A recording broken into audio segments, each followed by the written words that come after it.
Igual de fuerte para sus hijos que están ahí a su lado, y bendiga a Dios por sus vidas. Y una vez más les invito a ustedes, padres, tanto al papá como a la mamá, abrace a su hijo.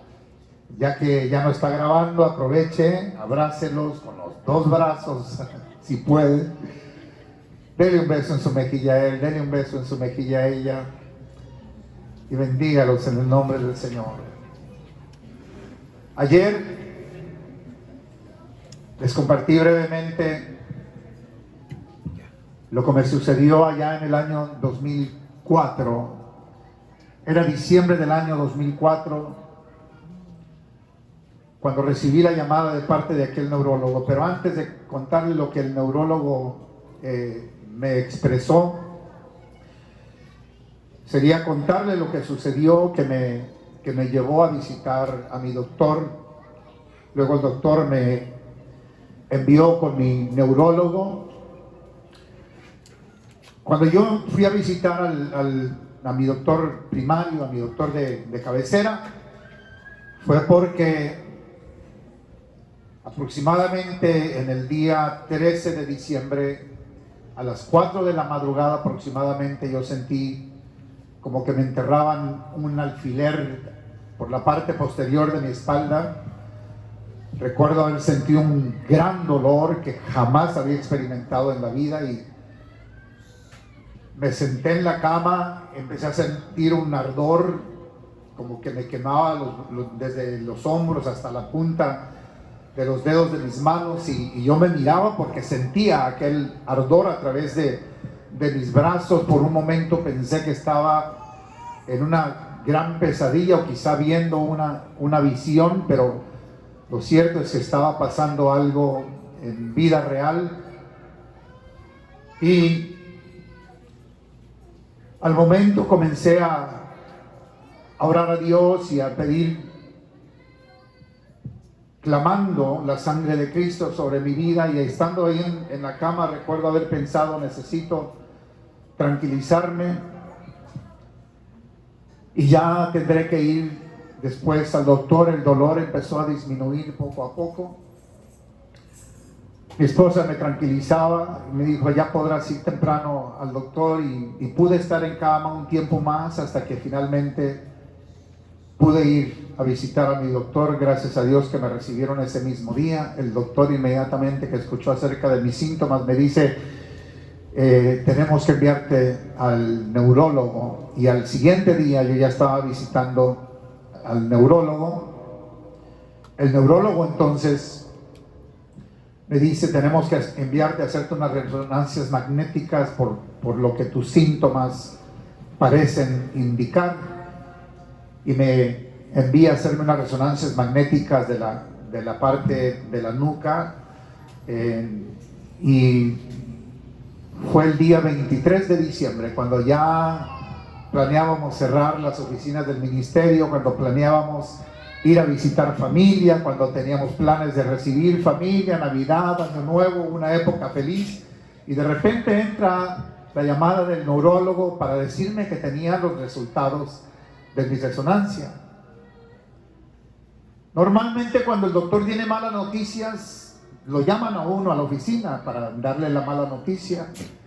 Y cuando él me dice que él me va a empezar a decir lo que habían encontrado, yo dije: esto es una buena noticia, porque me lo está diciendo por teléfono.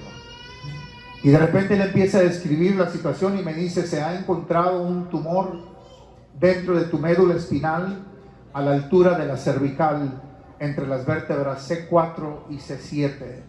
Es un tumor que mide 3 centímetros de largo, que contiene también un quiste por encima, y mide 1 de diámetro, que es aproximadamente el diámetro de la médula espinal en el área de la cervical. Y me dice enseguida palabras que uno jamás espera tener que escuchar en la vida, y me dice: no hay nada que se pueda hacer. Le pregunté que si era cáncer. Me dice: pero es que en tu caso no importa si es cáncer o no, no se puede operar. Créame que en ese momento, cuando yo escuché esas palabras, en ese momento perdí el oír, Se me nubló la vista, sentí como que el suelo se salió debajo de mis pies, me sentía flotar, entré en un letargo, no sabía realmente qué pensar, perdí total control de mi pensamiento y lo único que pensaba era voy a morir, voy a morir. Y empecé a sentir un miedo y una gran angustia. Y del fondo de mi corazón y del fondo de mi alma comencé a clamar a Dios y a decirle: Dios mío, ten misericordia de mí. Dios mío, ten misericordia de mí. Y era lo único que salía, o que al menos que yo pensaba que salía de mis labios. Yo no sé si pronunciaba palabras, pero en mi mente yo gritaba al Dios del cielo y le pedía que tuviera misericordia de mí. Y al Espíritu Santo clamaba y le decía: toma control de mis emociones, porque yo no puedo. Me sentía angustiado y sentía un gran miedo. Recuerdo bien, a través de lo largo de mi vida cristiana, me entregué a Cristo a los 13 años de edad. Para ese tiempo yo ya tenía 43 años, haber recitado mucho, como muchos de nosotros recitamos ese hermoso versículo que dice: para mí el vivir es Cristo y el morir es ganancia. Y lo recitamos así, con los brazos y con aquella sonrisa. Pero el día que nos confrontamos con una noticia así, de repente estamos viendo la muerte tan de cerca, nuestra fe se debilita. Porque estamos en este cuerpo, porque estamos en esta mente humana, porque estamos en este cuerpo humano. Jesús, antes de ir a la cruz, allá en el Getsemaní, oraba con el Padre, hablaba él, y en medio de su oración angustiado, dice la Escritura, él decía: Padre, si es tu voluntad, pasa esta copa de mí. Casi como queriendo decir: yo no quiero, yo no puedo, este cuerpo no lo aguanta, esta mente no alcanza a soportar lo que está imaginando que va a venir más adelante. Pero si es tu voluntad, yo me dispongo a completar este proyecto, este plan de salvación para la humanidad. Angustiado lloraba y de su frente caían gotas de sudor como de sangre. Es la misma manera que nosotros nos angustiamos, y bendito sea Dios que hoy tenemos un sacerdote como Jesús, que hoy tenemos un pontífice como Jesús, que hoy tenemos un mediador entre Dios y los hombres como Jesús, que nos entiende cuando lloramos, cuando nos angustiamos, cuando sentimos miedo, cuando inclusive como un Pedro lo negamos. Él entiende. ¿Por qué? Porque Él fue todo hombre y fue 100% divino. Y así me encontraba yo en ese momento, angustiado, clamando al Espíritu Santo. Y por primera vez en mi vida pude experimentar eso que la Escritura nos dice acerca de esta bendita paz de Dios, que es una paz que sobrepasa todo entendimiento. Recuerdo haber recitado tantas veces aquel salmo tan hermoso: Jehová es mi pastor, nada me faltará. En delicados pastos me hará yacer, junto a aguas de reposo me pastoreará, confortará mi alma, me guiará por sendas de justicia por amor de su nombre. Aunque ande en valle de sombra de muerte, no temeré mal alguno, porque tú estarás conmigo. Tu vara y tu callado me infundirán aliento. ¿De qué otra manera podemos nosotros entender? ¿De qué otra manera podemos nosotros experimentar y poder llegar a entender como humanos cómo la vara y el callado de ese sublime pastor infunde aliento, si nunca pasamos por el valle de sombra y de muerte? El Salmo 23 es un salmo que escribió David, y él lo escribió porque él pasó por ello. Y nosotros lo recitamos, pero mientras no hemos pasado por nuestro propio valle de sombra y de muerte, no logramos entender la profundidad de lo que David estaba diciendo. Ese es su salmo, esa fue su experiencia. Pero de repente yo estaba pasando ahora por algo que jamás imaginé que iba a pasar. Y la mente se angustia, y el cuerpo se quebranta, y la fe se debilita. Y nos empezamos a sentir como que le estamos fallando a Dios. Y Dios lo único que piensa es: mi hijo está enfermo, mi hijo me necesita. Jesús comienza a ministrar a nuestras vidas porque sabe que nos necesita el poder. El Espíritu Santo, que es todo poder, confianza y dominio propio en nuestras vidas, comienza a activarse en nosotros a pesar de lo que estamos pensando y lo que estamos sintiendo. Y en mi mente yo pensaba: prefiero morir. No quiero morir una muerte lenta. El doctor me dijo: si el tumor, conforme el tumor continúa el progreso de su crecimiento, quedarás paralítico, luego quedarás cuadrapléjico y finalmente solo será cuestión de esperar la muerte. Y yo acababa de ver a un gran artista, a un gran actor, a un gran comediante, Richard Pryor, y él acababa de morir de una enfermedad que lo dejó totalmente cuadrapléjico y sin capacidad de mover ni siquiera sus brazos. Había quedado totalmente su cuerpo como arrugado, y yo decía: yo no quiero morir así. Pero a pesar de mi pensamiento, que es humano y que es débil y que se quebranta, Dios permanece en el mismo lugar. Cuando la Biblia dice que aun cuando nosotros fuésemos infieles, Él permanece fiel. Nosotros nos debilitamos, y su poder y su gracia y su fuerza y su amor crecen para llenar esos espacios y esos vacíos que de repente nosotros dejamos al hacernos así más chiquitos. Y eso de hacernos más chiquitos, ¿cómo nos beneficia? ¿Por qué? Porque el ego es así de grande. Mientras que no hemos pasado por cosas así, el ego es así de grande. Y de repente, cuando pasamos por una situación así, ¿qué es lo primero que hacemos? Es: Dios, ten misericordia de mí.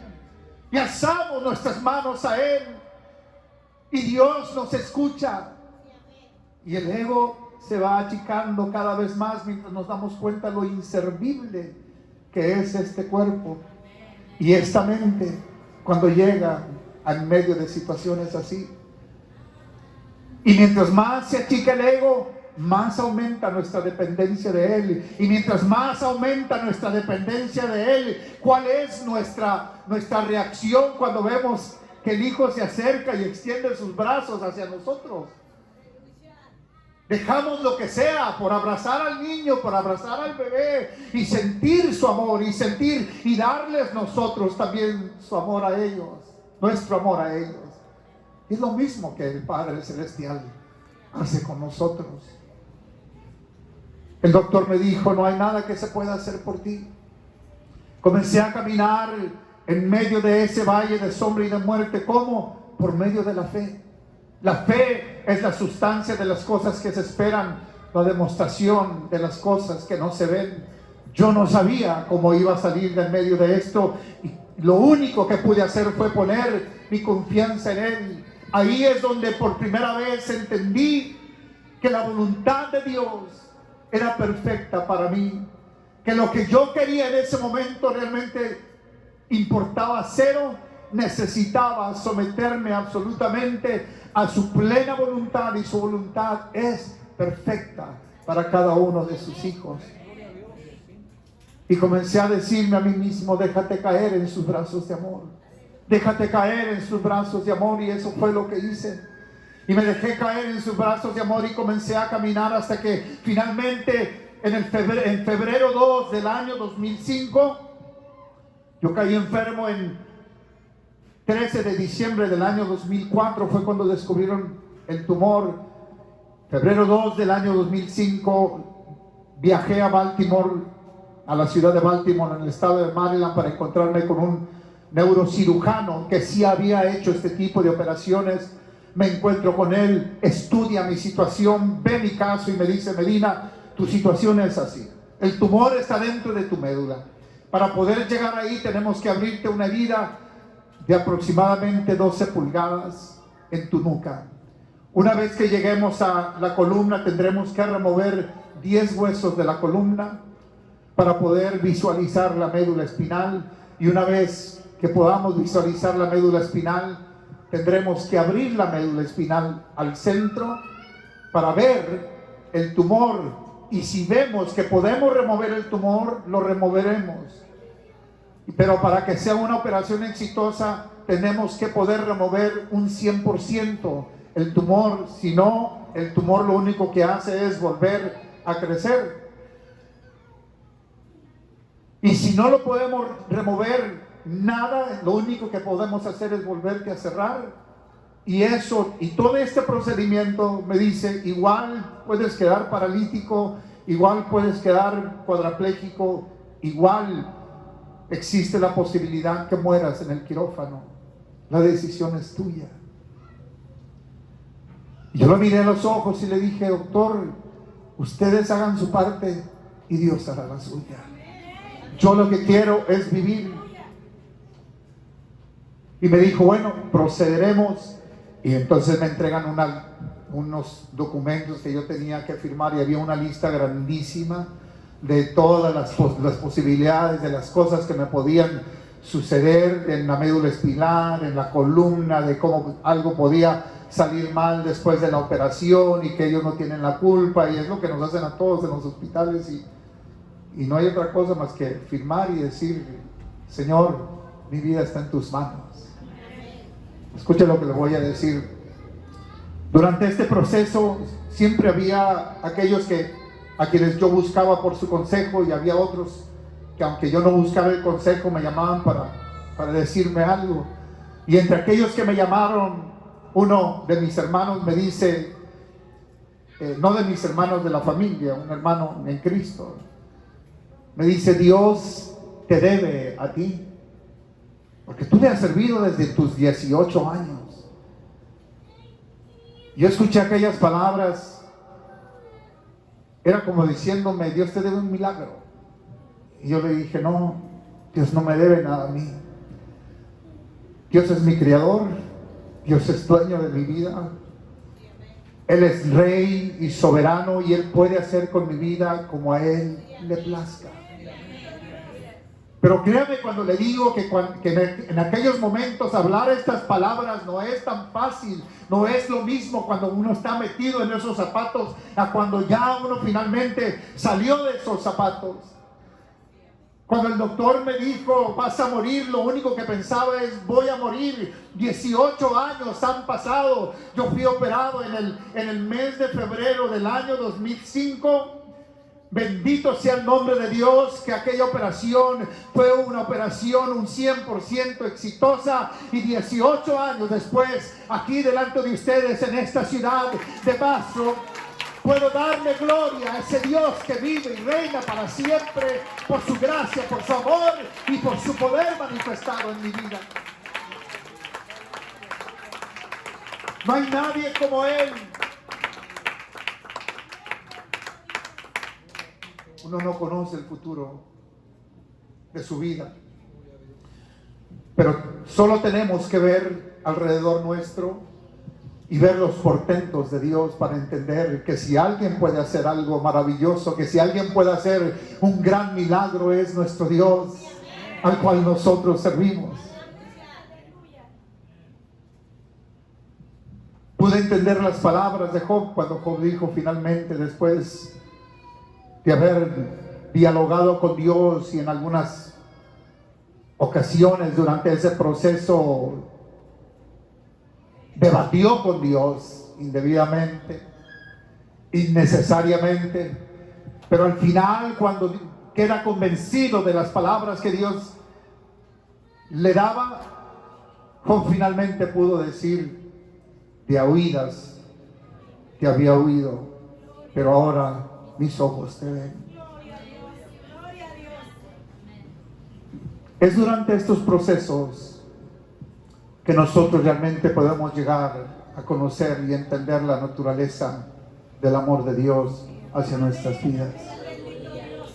Son absolutamente necesarios, es absolutamente necesario pasar por estos momentos, por este tipo de situación, para poder entender plenamente cómo el poder de Dios se manifiesta y poder crecer uno, disminuir en ego, disminuir en la manera que pensamos de nosotros mismos, pero crecer en la manera que nosotros entendemos a nuestro Dios y la manera que lo hemos de ver de ahí en adelante como nuestro Padre, como nuestro cuidador, como nuestro Rey y Señor, y como absoluto dueño y Señor de nuestras vidas. Amén, aleluya.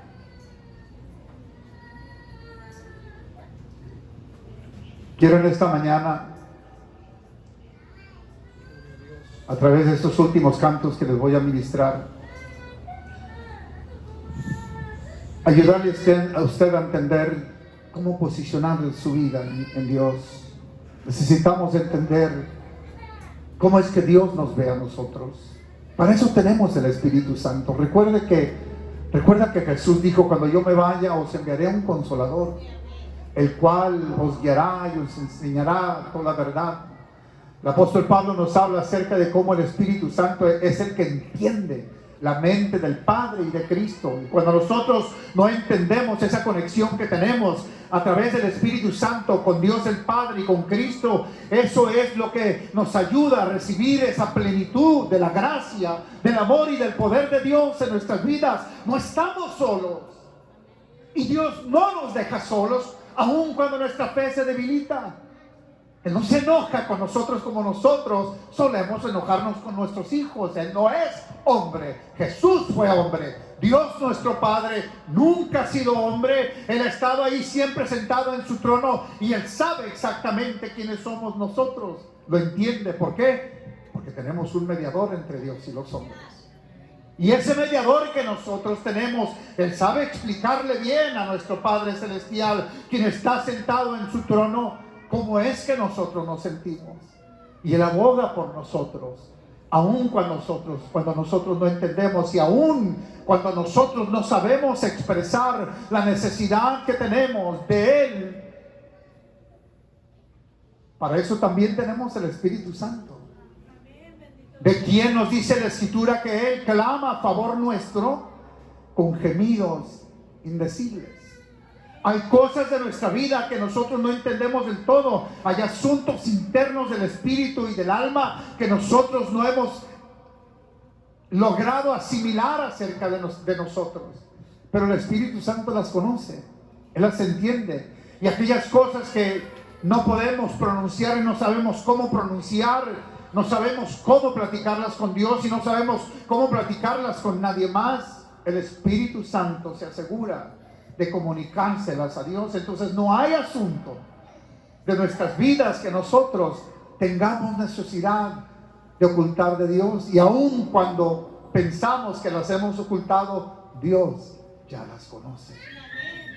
Entonces debemos en nuestra vida caminar plenamente seguros, caminar en la confianza de que Él nos está viendo continuamente, de que Jesús nos lleva de la mano como ese amigo fiel que Él sabe ser, y de que el Espíritu Santo nos da el poder necesario para poder salir victoriosos en medio de toda lucha y en medio de toda prueba. Y además de eso tenemos una fe, de la cual nos dice la Escritura: y esta es la victoria que vence al mundo, nuestra fe. Y además de la fe, la Escritura nos dice que es por Jesús que ustedes y yo somos más que vencedores, por medio de aquel que nos amó, que es nuestro Señor Jesucristo.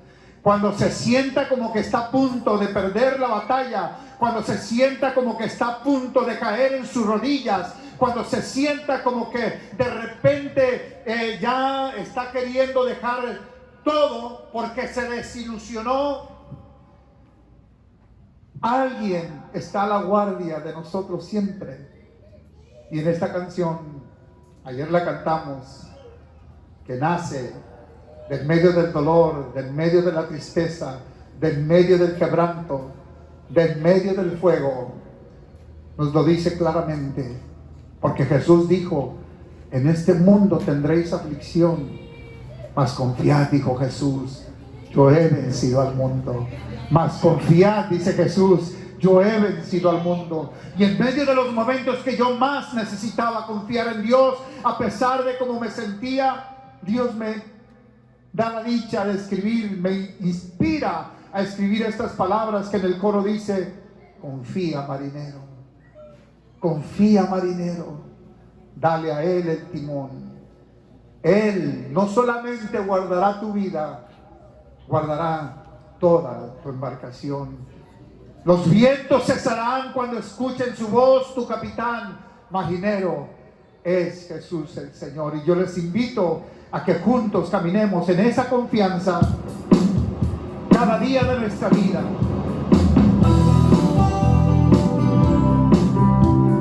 Si no lo sabe, escúchelo y déjelo que le ministre su corazón. Si lo sabe, cántelo conmigo.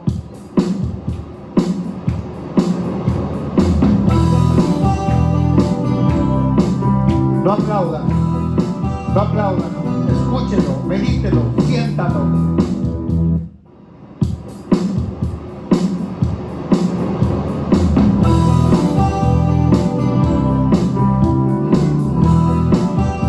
Cuando las olas vienen y golpean tu barca, cuando las olas vienen y golpean tu barca,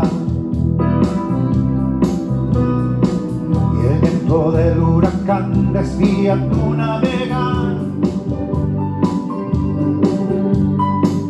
cuando la luz del faro no se alcanza a mirar, recuerda, marinero, quién es tu capitán. Recuérdalo, hermano mío, recuérdalo, hermana mía, recuérdalo, pastora. Si estás en alta mar y has perdido tu rumbo, la brújula consultas sin poder acertar, piensas que no podrás llegar al puerto seguro, quizá te has olvidado quién es tu capitán, tu capitán, tu capitán. Confía, marinero, dale a Él el timón. Él guardará tu vida y toda tu embarcación. Los vientos cesarán cuando escuchen su voz. Tu capitán marinero es Jesús el Señor. Recuérdalo, recuérdalo.